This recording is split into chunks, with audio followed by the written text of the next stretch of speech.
சில கட்சி இடதுசாரி கட்சிகளை சேர்ந்த நிர்வாகிகளை திராவிட கட்சிகளை சார்ந்த படம் எடுத்தால் ஏதாவது பிரச்சனை இருந்தா சுட்டி காட்ட முடியுது. மற்ற தமிழ் தேசிய கொள்கைகளை பேசக்கூடிய படங்களை ஏதாவது தவறா எடுத்தாங்கன்னா நம்மளால சுட்டி காட்ட முடியுது. ஆனா இடதுசாரி கட்சிகள் இடதுசாரி சார்ந்து எடுக்கக்கூடிய படத்துல எங்களுடைய கருத்துக்களை சும்மா ஏற்றுக்க மாட்டாங்க. இடதுசாரி கட்சிகளை சேர்ந்தவர்கள் இந்த படம் இந்த மாதிரியான சில பிரிவுகள் பிழைகளுக்கு தவறு சொல்லி கண்டிப்பாக வைக்கிறாங்க. அதை நீங்க பாருங்க. இல்ல அதுல முதல்ல இது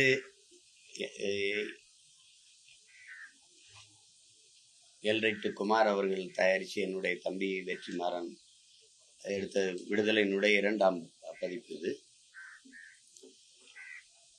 முதல் இதில் பார்த்தோம், அதை எல்லாருக்கும் ஒரு எதிர்பார்ப்போட அதை முடிச்சிருந்தாரு. இப்போ 2ஆம் பாகம் வந்து வெளியாகி ஓடிக்கணும். இது ஒரு படம் அப்படின்னு நம்ம சொல்றதை விட அடிமைப்பட்டு ஒடுக்கப்பட்டு வீழ்த்தப்பட்டு கிடக்கிற நம் இன மக்கள்னு இல்லை, உலகம் பூரா இருக்கிற எல்லா மானுட சமூகத்திற்குமே விழிப்புணர்வு பெற்று எழுச்சி பெற்று ஒன்றிணைந்து போராடினால்தான் உரிமையை கொஞ்சமேனும் மீட்க முடியும், காக்க முடியுங்கிறதுக்கான ஒரு குறியீடு தான். புரட்சியாளர் அண்ணல் அம்பேத்கர் அவர்கள் வரலாற்றில் புறக்கணிக்கப்பட்ட இனத்தின் மக்கள் ஒரு நாள் தங்களுக்கான வரலாற்றை தாங்களே எழுதுவார்கள்னு சொன்னது ஒரு குறிப்பிட்ட சமூக இன மக்களுக்கானது இல்லை, உலகம் பூரா இருக்கிற மானுட சமூகத்துக்கானதுதான். இழந்துவிட்ட உரிமைகளை பிச்சை கேட்டு பெற முடியாது, போராடித்தான் பெற்றாக வேண்டும் என்றும் அவர் போதித்ததும் ஒரு குறிப்பிட்ட ஒரு கூட்டத்துக்கு இல்லை, மொத்த மானுட சமூகத்துக்கு தான். அப்படியான ஒரு படமா தான் இதை நீங்க ஒரு படம்ங்கிறத ஒரு பாடம், ஒரு படிப்பினை, ஒரு புரட்சிகர ஒரு போராட்ட வரலாற்றை கொண்ட ஒரு புதினம்னு சொல்லலாம். ஒரு நாவல், ஆங்கிலத்துல நாவல், ஒரு புதினம் அப்படிதான் சொல்லலாம். அதில் இருக்கிற உரையாடல்கள்லாம் ஒவ்வொன்றும் விலை மதிப்பிட முடியாத வைர கற்களாக தான் நான் பார்க்கிறேன். வெறும் வார்த்தைகள், சோடனை மிகுந்த சொற்களாக நான் பார்க்கல. அது நீண்ட காலமாக அழுத்தப்பட்ட, எப்படி வைரம் அது நிலக்கரியா மாறுதோ, மரம் செடி கொடிகள் தான் மக்கி வெப்பத்தாலும் அழுத்தத்தாலும் கரியா மாறுது. அது மாதிரி நீண்ட காலமாக வலி, காயம், துயரம், துன்பம் இதை தூக்கி சுமந்து வந்த மக்களினுடைய அந்த வலியின் மொழிதான் இந்த படத்தில் இருக்கிற உரையாடலா நான் பார்க்கிறேன். அது ஒவ்வொன்றுமே ஒரு தத்துவமா விழுந்துருக்குது. அது வருங்கால பிள்ளைகளுக்கு எல்லாமே ஒரு கோட்பாடு. ஆகச்சிறந்த தத்துவத்தை இன்னொரு தலைமுறைக்கு ஒடுக்கப்பட்டு ஆழ்தளத்தில் அழித்து வைக்கப்பட்டு வீழ்த்தப்பட்ட ஒவ்வொரு இன மக்களுக்குமான ஒரு படிப்பினையாக தான், ஒரு பாடமாக தான் இதை பார்க்கிறேன். குறிப்பாக இந்த தலைமுறையில் தமிழ் தேசிய இன பிள்ளைகள் நாங்கள் அனுபவிக்கிற துயர துன்பங்களை, கொடுமைகளை வெளிப்படையாகவும் நேரடியாகவும் மறைமுகமாக எப்படி பார்த்தாலும் எங்க தாத்தா கலிய பெருமாள் அவர்களுடைய போராட்ட வரலாறு தான் இருக்கு. வாத்தியார் கலிய பெருமாள் வாத்தியாரா வர்றாரு. அவருடைய முடிவு இது இல்லை, அது தம்பி அவர் திரைக்கதைக்காக, திரைப்படத்திற்காக, அது ஒரு படைப்புக்காக அதை முற்று வச்சிருக்கிறார். இதுல எவ்வளவோ காட்சிகள் நெகிழ்ந்து உருகி போற மாதிரி இருக்குது. ஒவ்வொன்றும் அது கடைசி நொடிகள் ஒவ்வொன்றுமே ரொம்ப அருமையா பண்ணிட்டாரு. அவர் சொல்ற விளக்கம், நீங்க ஒரு வண்டியை ஓட்டிட்டு போறீங்க, 5 பேர் ஒரு தெருவில் வேலை செஞ்சுட்டு இருக்காங்க, அவங்க மேல வண்டி ஏறிடக்கூடாதுன்னு திருப்புறீங்க, இந்த பக்கம் ஒருத்தர் வேலை செஞ்சுட்டு இருக்காரு, இப்ப யாரு மேல ஏற்றுவீங்கலாம் அந்த உதாரணம்லாம் நடைமுறையில் இன்னைக்கு இருக்கிற அரசியல் சூழலை, யதார்த்தத்தை இதை விட எடுத்து சொல்லிட முடியாது. மனசை விட்டு நீங்காத எத்தனையோ இடங்கள் இருக்குது. அதுல கடைசியா வாத்தியாரா அவர் தூக்கிட்டு வரும்போது தடுமாறி கீழே விட்டுறா. அப்ப என் தம்பி தமிழ் அவர் இது ஏன்னா பணத்தை கூட தூக்கிட்டு வர முடியாதா அப்படிங்கும்போது தம்பி சூரிய அப்படி நிமிந்து இப்படி பார்ப்பான் பாருங்களே, அது பொணமாடா அப்படின்னு அந்த உணர்வு, அந்த ஒரு காட்சியெல்லாம் அப்படி நெகிழ வச்சிருக்கு. இது இந்த தலைமுறைக்கு தேவை. எந்த ஒரு தத்துவம் தடுமாறி வீழுதோ அப்ப புதிய புதிய கோட்பாடுகள் பிறக்கும். இங்க இப்ப இந்த மண்ணில் பறக்கிற புரட்சிகர அரசியல், நாங்க சொல்ற தேசியன உரிமை, அதுல வருதுல தேசியனங்களின் தன்னுரிமைங்கிறது, நாங்க பேசுறதெல்லாம் தமிழ் இனத்துக்குன்னு நினைக்கிறாங்க. இல்ல, உலக பொதுமைக்கு எடுத்து வைக்கிறோம். ஒவ்வொரு தேசிய இனங்களின் உரிமை என்று நாங்க பேசுறது வந்து தெலுங்கர்களுக்கு, மலையாளிகளுக்கு, கன்னடர்களுக்கு, பீகாரிகளுக்கு, குஜராத்திக்கு, மராட்டியிற்கு, எல்லாருக்குமான காஷ்மீரிக்கு, எல்லாருக்குமான தேசிய இனங்களின் உரிமையை தான் நாங்க கேட்கிறோம். அப்படித்தான் பார்க்கணுமே ஒழிய இதை போய் இது பாசிசம், இது செப்பரேட்டிசம், இது சாவனிசம் எல்லாம் பார்க்கறது அது சரி கிடையாது. அந்த இதுல என்னோட உணர்வோட 100 விழுக்காடு பொருந்தி போகிற படம்ங்கிறதுனால எனக்கு ஒரு அளப்பெரிய என்ன சொல்றது மகிழ்ச்சி, பெருமை.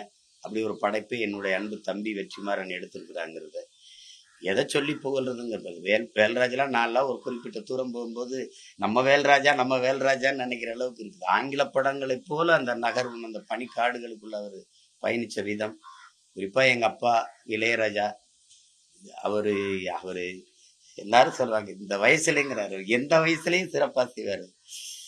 அவ்வளவு அசாத்தியமான இசையில அந்த காடுகளுக்குள்ள கூட்டிட்டு போகும்போது அந்த அதிர்வை அவர் இசையில அவர் கொடுத்திருக்கிறது அசாத்தியம். ஒவ்வொரு கலைஞர்களும் அதில் அவ்வளவு சிறப்பான வச்சுக்கோங்க. குறிப்பா சேத்தன் ஐயா, ராஜீவ் மேனன், கௌதம் மேனன், என்னுடைய தம்பி சூரி, சேதுக்கு சொல்ல வேண்டியதே இல்லை. அவரு கூத்துப்பட்டையில படிச்சு அவர் இவ்வளவு காலம் இருந்து போராடி திரைப்படத்துல கிட்டத்தட்ட 50 படங்களுக்கு மேல போயிட்டாரு அவரு. ஆனாலும் இது அவர் படத்துல அவர் திரையுலக வாழ்க்கையில இது ஒரு பெரிய படைப்பு. அவரு சேதுக்கு வந்து இது ஒரு வரலாற்று கதாபாத்திரம். அதை எடுத்து அவ்வளவு நேர்த்தியா செஞ்சுட்டாரு, சாதாரணமா செஞ்சுட்டாரு. அவர் உடல் மொழியும் அந்த உரையாடல் உச்சரிப்பும் வந்து அவ்வளவு சிறப்பா வந்துருது. கடைசியா அவர் அமுதன் கதாபாத்திரத்தில் என் தம்பி நான் கூட என்னடா நம்ம ஐயாவை சுட்டுட்டேன் அப்படின்னு கேட்டேன். அவ்வளவு இது அதுல ஒரு ஆகச்சிறந்த படைப்பு தமிழ்ல. அது விடுதலை அப்படிங்கறது முதல் பதிப்போ 2வது பதிப்போ ரெண்டுமே சிறந்த படைப்பு. இப்படி ஒரு படத்தை அவன் என் தம்பி வெற்றிமாறனுக்கு முழு சுதந்திரம் கொடுத்து எடுக்க வைத்த தயாரிப்பாளர் தம்பி மணிகண்டன், அவருடைய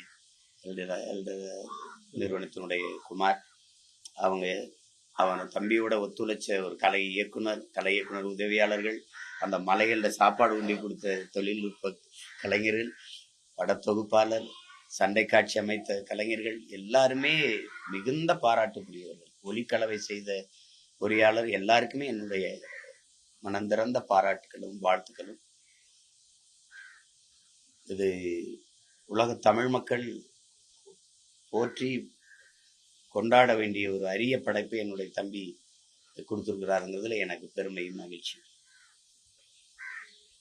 படத்துல ஒரு வசனம் வந்து தலைவர்கள் ரசிகர்களை உருவாக்க முடியும் வசனம் வந்து இப்போ அரசியல் பொருந்த மாதிரி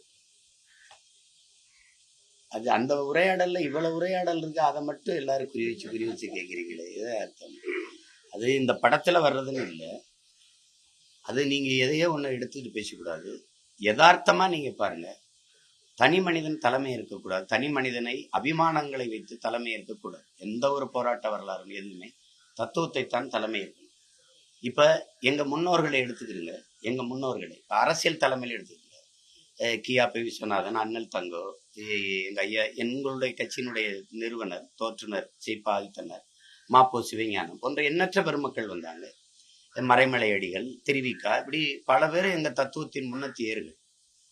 அயோத்தியாச பண்டிதர், ரெட்டமலை சீனிவாசன், சிங்காரவேலர், ஜீவானந்தம், உங்களுக்கு தெரியும், தெய்வ திருமணம், முத்துராமலிங்க தேவர், எங்க பாட்டனார் வஉசி, இப்படி எல்லோரும் முன்னோர்கள்.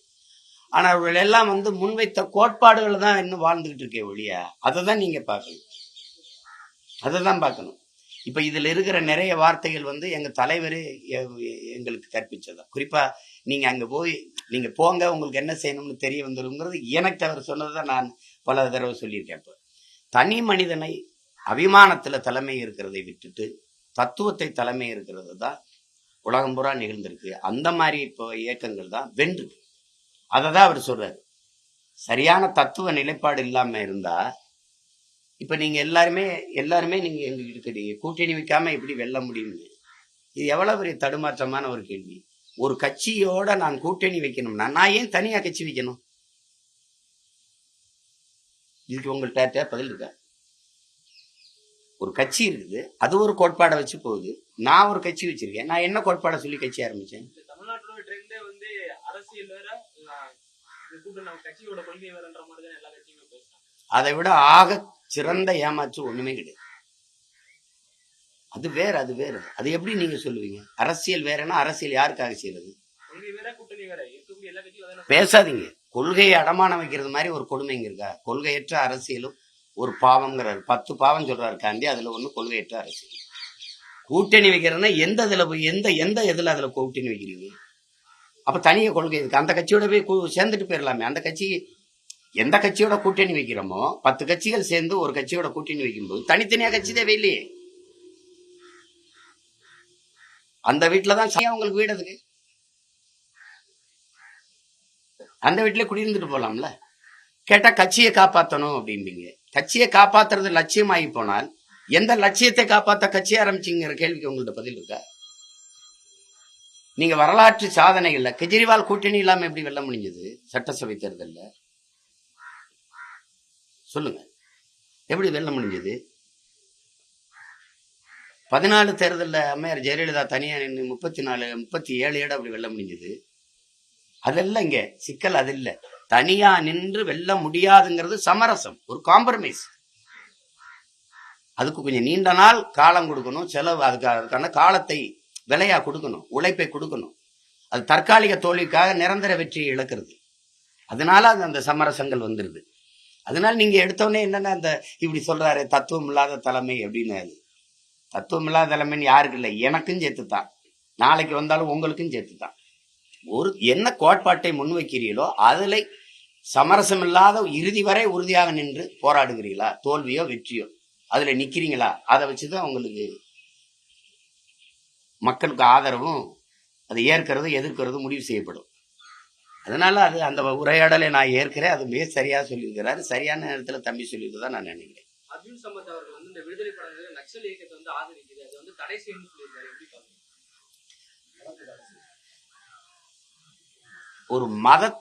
ஒரு மதத்தை போற்றுவது, மதம் சார்ந்த மக்களை மட்டுமே நலன் சார்ந்து பேசுவது, அதை மட்டுமே பேசுவதை விடவா ஒரு கொடிய நக்சல் இந்த நாட்டில் இருந்துட முடியும்? நக்சல்ங்கிறது புனிதமான சொல். அதை போய் நீங்க திருப்பி திருப்பி பேசிக்காதீங்க. நீங்க நக்சல் எப்படி உருவானான்னு சொல்லுங்க. இதுல காட்டப்படுற நக்சல்னா இந்த படம்ங்கிறது இங்க பாருங்க, ஒரு போராட்டக்காரன், ஒரு போராளி எங்க வாரான், இவன் ஏன் கத்துறான்னா சும்மா கத்துவானா? வலிக்கிறதுனால கத்துவான், ஒன்னும் பசித்து கத்துவான், வலியினால கத்துவான், அப்படித்தானே? அப்ப அது ஏன் கத்துறாங்கிறத நீங்க கேட்காம கத்துறான், சும்மா கத்துறான், பைத்தியக்கார மாதிரி கத்திக்கிட்டு இருக்கான், அப்படி பார்த்தா அப்படி நீங்க ஒவ்வொன்றுக்கும் இந்த நாட்டில் இருக்கிற நகர்ப்புற நக்சலுங்கிறீங்க, நக்சல்ங்கிற கட்டமைக்கிறீங்க, பிரிவினைவாதிங்கிறீங்க, டெரரிசம்ங்கிறீங்க, சாவனிசம்ங்கிறீங்க, மாவோயிஸ்ட்ங்கிறீங்க. இவனுடைய பிறப்பு என்ன தம்பி? இவனுடைய பிறப்பு என்ன? இதையெல்லாம் கற்பிக்கிறது யாரு? அதிகாரம். அதிகாரம்ங்கிறது என்ன? இரக்கமற்ற குணமும் அரக்க மனமும் கொண்டதுதான் அதிகாரம். அதுக்கு காதுகளே கிடையாது, அது கண்ணு இருக்குது, கண்ணீர் கிடையாது. அகன்ற வாயும் நீல கால்களும் தான் உண்டு. கால்களை வச்சு மிதிக்கு நசுக்கும். நீங்க எது ஒண்ணு பேசினாலும் உரிமை, என் நிலத்தை எடுக்காத, என் வீடை இடிக்காத, என் வளத்தை எடுக்காத, ஐயோ என் மலையை வெட்டாத, என் வளத்தை சுரண்டாத, என் உரிமையை கொடு, எனக்கு வேலை கொடு, எனக்கு இதெல்லாம் கேட்டீங்கன்னா நீ இந்த காலை வச்சு நல்லா மிதிச்சு நசுக்கும். அந்த செயலை அகன்ற வாயை வச்சு பேசி நியாயப்படுத்தும். இதான் அரசு, இதான் அதிகாரம். இந்த அதிகாரம் சொல்றதையா கேட்கிறீங்க நக்சல்னு? அநீதி எதிர்த்து போராடுறவன் தானே இங்க தேவைப்படுது. அப்புறம் அநீதி எதிர்த்து போராடி தானே நீ விடுதலை விட்ட. அப்ப பகத்சிங் நக்சலா, சுபாஷ் சந்திர போஸ் நக்சலா, அடக்குமுறை ஒடுக்குமுறை எதிர்த்து போரிட்டவன் எல்லாம் நக்சலா? அப்ப எப்படி பாக்குறீங்க நீங்க? இதெல்லாம் எது கொடுமை? அவங்க ஏதாவது சொல்லுவாங்க, என்னப்பா அவங்க கோட்பாடு இதுல சொல்லப்படல, இல்ல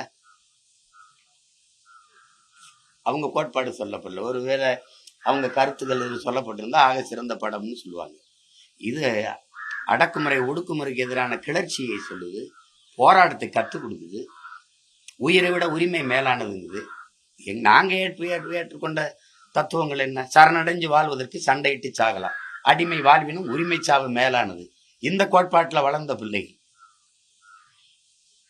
அது அடிமைப்படுத்தி அதிகாரத்தை செலுத்துகிற கூட்டத்தில் இருக்கிறவங்களுடைய மொழி அது கருத்து. அது போய் பேசிட்டு கொண்டிருந்தோம். வன்முறை காட்சிகள் வந்து கொஞ்சம் கூடுதலா இருக்கு. இன்றைய காலகட்டங்களை வந்து இந்த மாதிரி காட்சிகளை பார்த்தா ஸ்டூடெண்ட்ஸ் மத்தியில இந்த படம் வர்றதுக்கு முன்னாடி நிறைய கொலைகள் நடந்துருச்சு. இப்ப 20ஆம் தேதி தான் வந்திருக்கு. நீதிமன்ற வளாகத்திலையும் பள்ளிக்கூடத்துல படிச்சு பிடிச்சுக்கிட்டு இருக்க வாத்தியாரை கொன்னது, நீதிமன்ற வளாகத்துல கொன்னது, இதுகளெல்லாம் எப்படி? இதெல்லாம் வந்து இந்த படத்தை பார்த்து தான் போய் கொண்டாங்களா? இதுக்கு முன்னாடி கொலைகளே இல்லையா? வன்முறை இந்த நாட்டில் இல்லையா? 15 பேரை ஸ்டெர்லைட் ஆலை போராட்டத்துல சுட்டு கொன்னது அதிகாரமா இல்லையா? அது மாதிரி காட்சி தானே இதுல இருக்குது. நீங்க அப்படிதான் பாக்குறீங்க. 20 பேர் ஆந்திர காட்டுக்குள்ள சுட்டு போட்ட அதிகாரத்தை யாருமே நீங்க கேள்வி கேட்கல. கேட்டா திருட வந்தாங்கிறீங்க. திருட வந்தா கைது பண்ணி சிறையில் தானே ஒண்ணு, சுட்டு கொள்ளணுங்கிறது நீதி இல்லையே. அப்படி ஒண்ணும் இல்லையே. அந்த அதிகாரத்தை நீங்க கேள்வி கேட்டீங்களா? கூலிக்கு வெட்ட வந்தவனை சுட்டு போட்டியில வெட்டி ஏத்துற முதலாளியை கைது பண்ணியான்னு நீங்க கேட்டீங்களா? ஏன் கேட்கல? ஏன் கேட்கல? நீங்க எல்லை தாண்டி வர்றான்னு என் மீனவனையே சுடுறியே, கேரள மீனவன் எல்லை தாண்டி வர்றானான்னு கேட்டீங்களா? வர்றான், ஏன் நீ சுடல? ஏன் நீ கைது பண்ணல? அப்ப எல்லை தாண்டி வர்றவன் மீனவங்கிறது இல்ல அவன் பிரச்சனை, தமிழன்கிறதான் பிரச்சனை. இப்ப நான் கேட்கிற மொழி புரியுதா? அப்ப என் வழி உங்களுக்கு உணர முடியும். அப்புறம் இது கற்பனையில எடுக்கப்பட்டிருக்கா? சொல்லுங்க, எடுக்கப்பட்டிருக்கா? நீங்க வீரப்பனை தேடுற வேட்டையில எத்தனை நூற்றுக்கணக்கான பெண்களை வன்புணர்வு பண்ணீங்க? எவ்வளவு பேரை காணா பணமாக்குனீங்க? அப்போ யாரு? அது தெரியாது. இது வந்து முதலமைச்சர் பாக்குறதுக்கு எடுக்கல, ஒவ்வொரு குடிமகனும் பாக்குறதுக்கான படம் இது. அதுதானே அப்படித்தானே எடுத்திருக்கு. அவர் பார்க்கலாம், நேரம் இருந்தா பார்க்கலாம். அது எல்லாரும் பாக்குறது தானே எடுத்திருக்கு படத்தை. யாரும் பார்க்க கூடாத கருத்தை ஒன்றும் தம்பி எடுத்து சொல்லி இல்லை, யாருக்கு எதிரான கருத்தை ஒன்றும் சொல்லி இல்லை. நடந்த சின்ன சின்ன நிகழ்வுகள், இந்த தமிழ்நாட்டில் நடந்த நிகழ்வுகள், அங்கங்க இங்கெங்க நடக்கிற மானுட குலத்திற்கு ஏற்படுகிற இன்னல்கள், அதை எதிர்த்து போராடிய போராட்டங்கள், அது எல்லாமே இந்த கதையில வெளிப்படுது இல்ல. அதுதான் நீங்க பார்க்கணும்.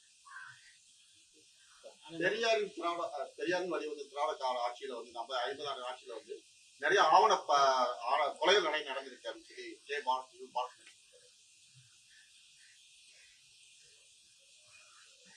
அதை மறுக்க முடியாது.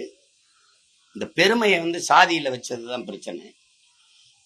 இந்த இந்த இனத்திற்கு எப்படின்னா, திட்டமிட்டு மொழிப்பற்று இனப்பற்று சாகடிக்கப்பட்டு சாதி பற்று மதப்பற்று ஊற்றப்பட்டதுனால எல்லா பெருமையும் இதுக்குள்ள இருக்குதுன்னு வச்சுட்டதுனால அது போத. ஐயா பெரியார் அவர்களே சொன்னதுதான், மார்க்ஸ் போன்ற மேதைகளும் சொன்னதுதான். இந்த கள்ளு சாராயம் மற்ற போதைப் பொருளா அது குடிச்சாதான் ஏறும், தொட்டு நாக்கில் வச்சாதான் ஏறும். இந்த சாதி மதமும் சொன்ன உடனே ஏறிடும். கள்ளு சாராயம் குடிச்சவன் வந்து படுத்து எந்திரிச்சானா தெளிஞ்சிருது. ஆனா சாதி மத போதை ஏறினா செத்து பாடையில போய் சுடுகாட்டுல அடக்கம் பண்ணாலும் போகாது. ஏன்னா ஒவ்வொரு சாதிக்கும் தனி அடக்க சுடுகாடு இடுகாடு இருக்குது. செத்து அடக்கம் பண்ணி கல்லறையில கூட நீங்க சுப்பிரமணிய நாடார், ஆறுமுகத்தேவர், உங்களுக்கு தெரியும், இப்படி இப்படி ஒவ்வொரு பேர். அப்ப அங்க அந்த கல்லறையில கூட அந்த சாதி தொங்கிக்கிட்டு இருக்குது. அது அப்ப அதனாலதான் இது ஒரு கொடிய நோயாகி போயிடுச்சு. அந்த சாதி மேல ஒரு பெருமையை வச்சதுனால எது செத்தாலும் சரி தன் சாதி செத்துறக்கூடாது, எது செத்தாலும் சரி தன் மதம் செத்துறக்கூடாது அப்படிங்கிறதுல இந்த கொலை விழுது. அது எங்க இருந்து ஆரம்பிக்கணும்னா, வகுப்பறையிலிருந்து, அறிவு கருவறையிலிருந்து, அந்த பிஞ்சு நெஞ்சுகளில் இருந்து நல்விதைகள் தூவப்பட்டு அது வரும்போதுதான் அது சரியா வரும். அதுக்கான இது இல்லை, நம்மகிட்ட அப்படி அமைப்பு இல்லை. அது இந்த ஆணவ படுகொலை நீங்க சொல்றீங்க, இப்ப சாதிய கொலைகள் எல்லாமே நிறைந்த போதையில் நிகழ்த்தப்படுது. சமூகத்தை வந்து சாதிதான் மரியாதை. பழனிவாரதி அவர்கள் சொன்னதுதான், சாதிதான் சமூகம் என்றால் வீசும் காற்று விஷமாகட்டும் தான் சொல்ல தோணுது. சாதியில தான் பெருமைன்னு வச்சுட்டதுனால நம்ம பொண்ணு அவனை கட்டிட்டு போயிடுச்சுன்னா நம்ம எப்படி சமூகத்துல தலை காட்டுறது? இது ஒரு கர்மம் இருக்கு இல்லைங்க, அதுக்குதான் இந்த கொலைகள் நடக்குது. அதை கடும் சட்டம் மூலமா தான் ஒழிக்கணும். அப்படி சாதி மறுப்பு மத மறுப்பு திருமணங்கள் செய்தவர்களுக்கு, அவர்களுடைய குழந்தைகளுக்கு வேலை வாய்ப்புல, கல்வியில, எல்லாவற்றிலையும் முன்னுரிமை கொடுக்கிற சட்டம் இயற்றி வரும்போது கொஞ்சம் கொஞ்சமா செத்துரும்.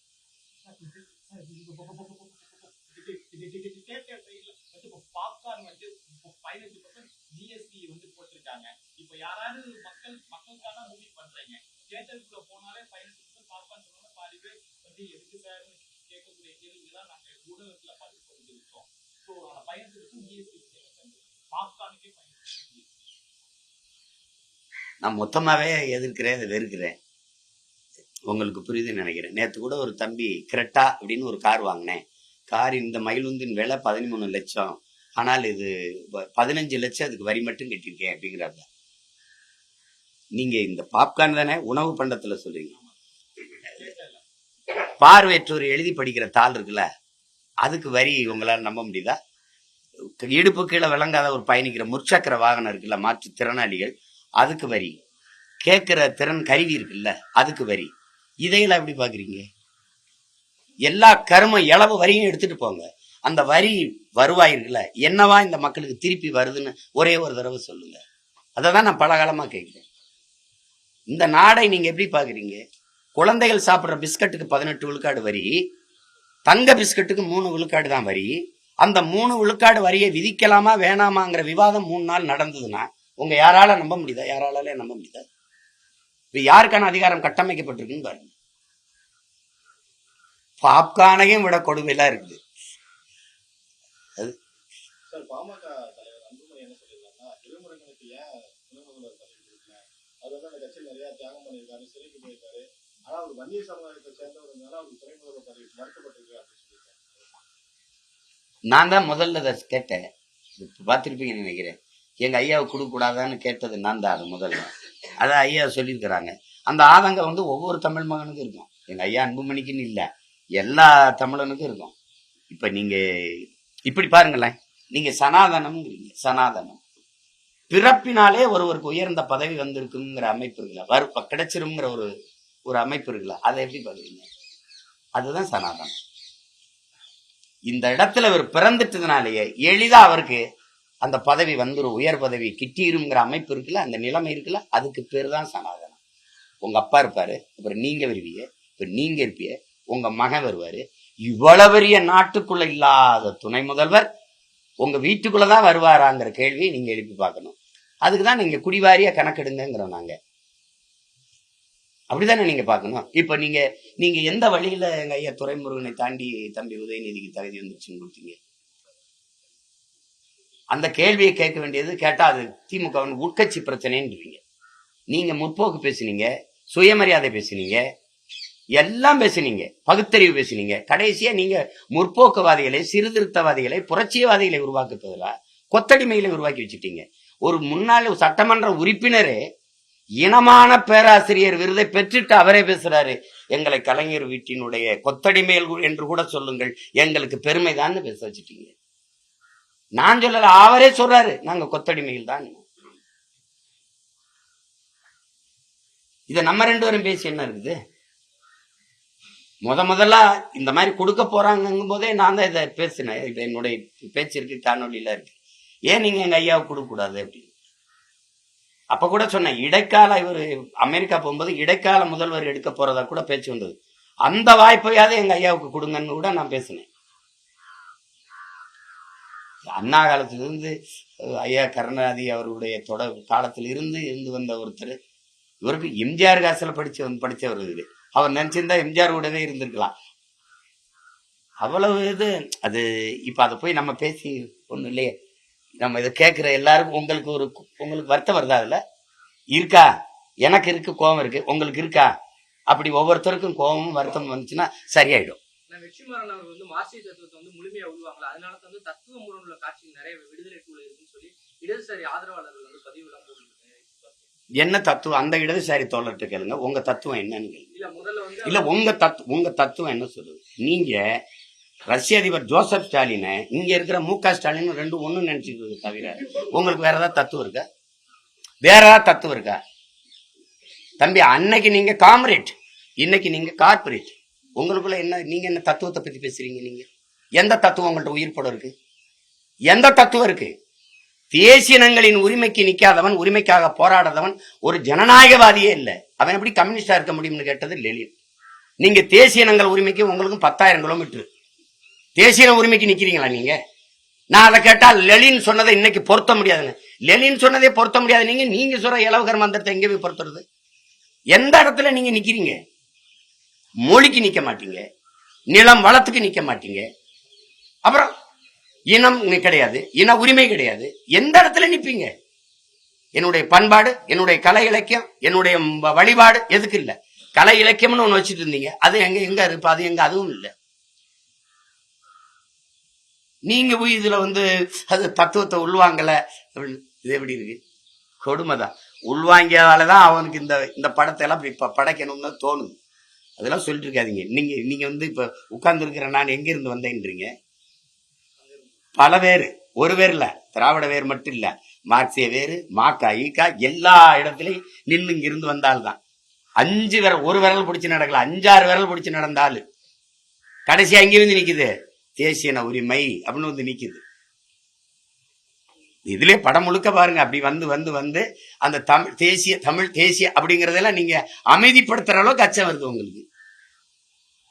நாடு தமிழ்நாடு தானே, அப்ப தேசம் தமிழ் தேசம் தானே. இங்கு வாழுகிற மக்களின் மொழி, கலை, இலக்கியம், பண்பாடு, அவங்களுக்கான ஒரு உரிமைக்கு ஒரு அரசியல் இருக்குல்ல. அந்த அரசியலை பேசுறதுல உங்களுக்கு எதுக்கு இவ்வளவு பதட்டம் வருது? எதுக்கு இவ்வளவு பதட்டம் வருது?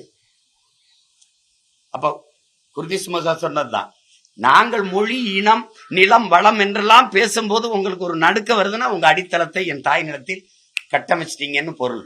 அதான் அவர் சொல்லுது. நீங்க சாதி மதங்களை வச்சுக்கிட்டு சாராயம் பணத்தை வச்சு வண்டி ஓடிக்கிட்டு இருந்தீங்க. நாங்க மொழி, இனம், நிலம், வளம், காடு, மலை, ஆறு, அருவின்னு பேசணும்னா உங்களுக்கு வேற அரசியலுக்கு மக்கள் திரும்புறாங்கன்னா நடுக்க வருது.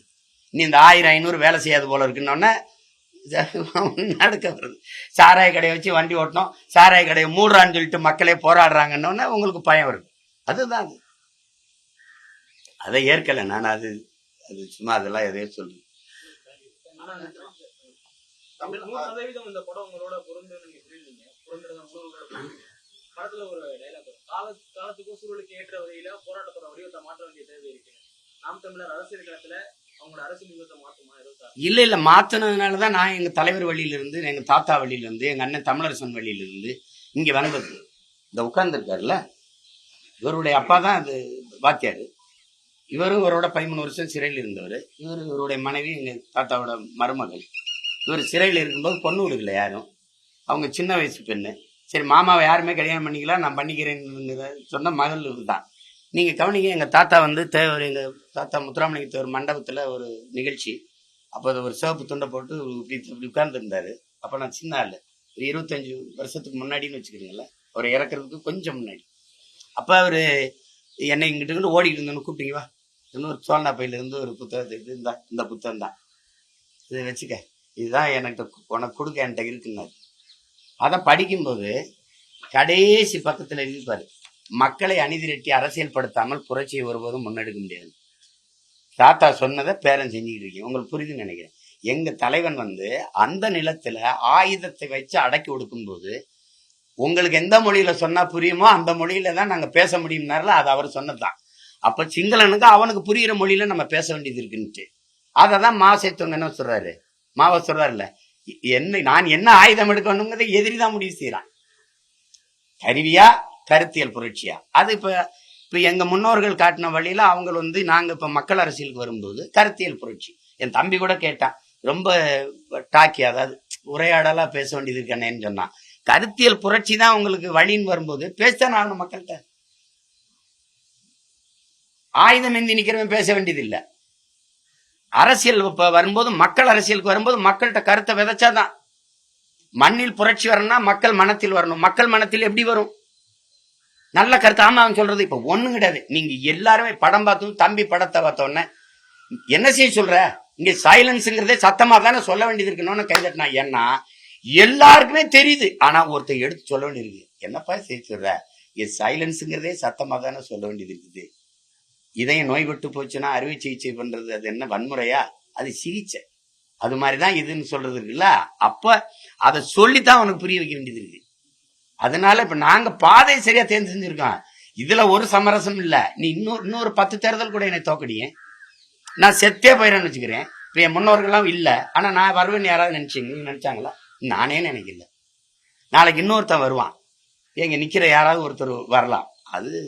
அததான் இந்த படம் சொல்லுது. தத்துவத்தை நம்பு, தனி மனிதனை தலைமை ஏற்காத, ஆக சிறந்த தத்துவத்தை தலைமையேற்று நில்லு. தனி மனிதன் மாறலாம், தத்துவம் மாறாதுங்குது.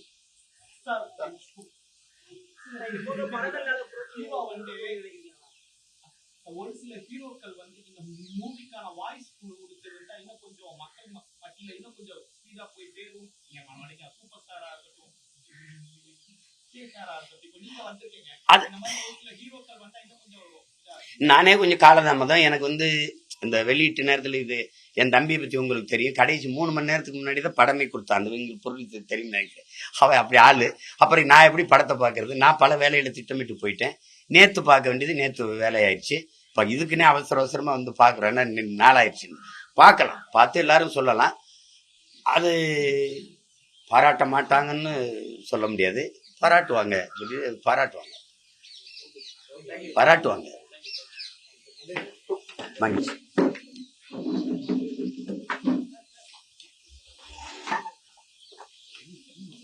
ஏயா படமானே உட்காரு, இங்கிட்ட உட்காரு.